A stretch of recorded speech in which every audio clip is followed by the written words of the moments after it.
Greetings all, and welcome to another Gaming Gibbering. This time, it's the Dead Space remake. I'm going to keep this as spoiler-free as possible, but I will make a few references to the original Dead Space. So leading up to this game's release, I wasn't that excited for it. I thought, I already have Dead Space. What do I need a remake for? Well, I'm very pleased to say that I don't regret buying this game at all. I'm still making my way through my first playthrough, but having done numerous playthroughs of all three of the original games, I'll say that while this is still very much a remake, it isn't just a new coat of paint slapped over what came before like I was afraid was going to happen. The same events happen, but things are slightly different. For starters, the characters have much more character to them. Kendra was instantly sus in the first game, what with her going off at Hammond from the first few seconds of the game.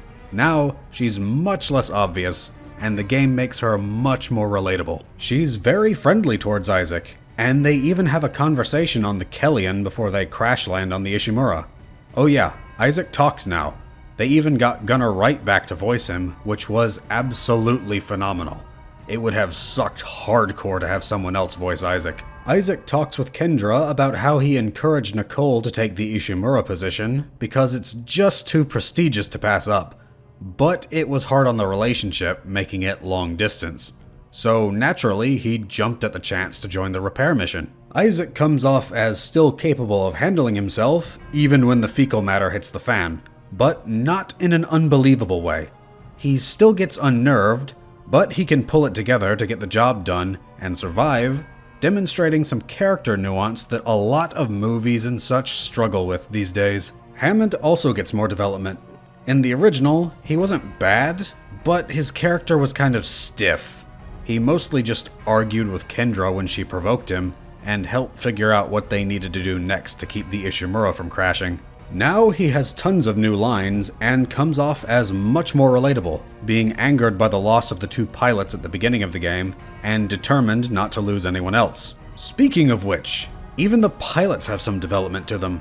While they were just nobody NPCs in the 2008 game, now they're directly named and have some lines.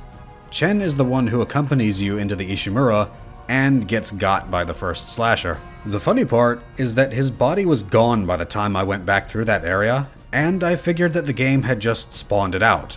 Turns out though, that he replaces the leaper that separated Hammond and Kendra, and is the one that Hammond locks in the escape pod. It adds a nice bit of connective tissue to the story. Johnston breaks her ankle in the opening crash, and is killed when the Kellyan explodes. In the first game, the shuttle just sort of blew up randomly, but now we see Leapers damage its drive core, which then causes the explosion. A nice touch there. The weapons in this game handle mostly the same as their original iterations, which upsets me with the flamethrower because I can't use it in space like you could in Dead Space 2. I'd kill for some oxidizing fuel. The sensitivity is a bit higher than the original, so that might take some getting used to if you're not expecting it. But the enemies you'll be using them on are also different. It seems to be that there are fewer necromorphs than in the original, but they're stronger. In the 2008 game, you can drop loads of slashers really quickly with just a plasma cutter. But in this game, it takes more shots to remove a limb, and that can really keep you on your toes. It got me to try out weapons that I rarely used before, and a certain friend who grows back limbs can be doubly unnerving because of this. I also don't usually get thrown off by gore, but the corruption in this game looks amazing. And by that I mean gross. Ugh, this stuff is unsettling, and the devs really did a good job on it. You also get a coating of frost on your rig when you enter space, which is a nice detail that the devs didn't need to do, but went the extra mile with. There are also no breaks in the levels. It's all one continuous run. No more will you begin and end levels at the tram. This makes the Ishimura feel more like a huge ship and less like separated stages. There are new areas to explore, and you can even divert power from certain sources to open up rooms and hallways. But be aware that if you're like me and have a rig that's starting to show its age, it may take a bit before you can get this game up and running. The first time I booted it up, it took around 10 minutes to build shaders before I could play the game. Granted, that was a one-time thing, but I was concerned for a minute that I wouldn't be able to run the game. Ammo and health are also a bit more scarce here than they were before, so you may find yourself having to buy them from the store when you didn't have to originally.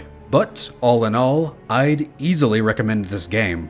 It still does share a ton of stuff with the original, so if that bothers you, then you might want to wait a while for it to eventually go on sale, but this game is easily worth a play from what I've experienced alone. It's my hope that maybe if this game does well, then it'll show those goons at EA that Dead Space still has some life in it, pun intended, and that if they just step off and let passionate devs work on the game, then they could do something amazing. But that's just a hope, not an expectation. All in all, I'm impressed by what I've played. If this video helped you make up your mind on whether you wanted to pick up this game, then leave a like and subscribe to see more, and may you all have a weapon in each hand.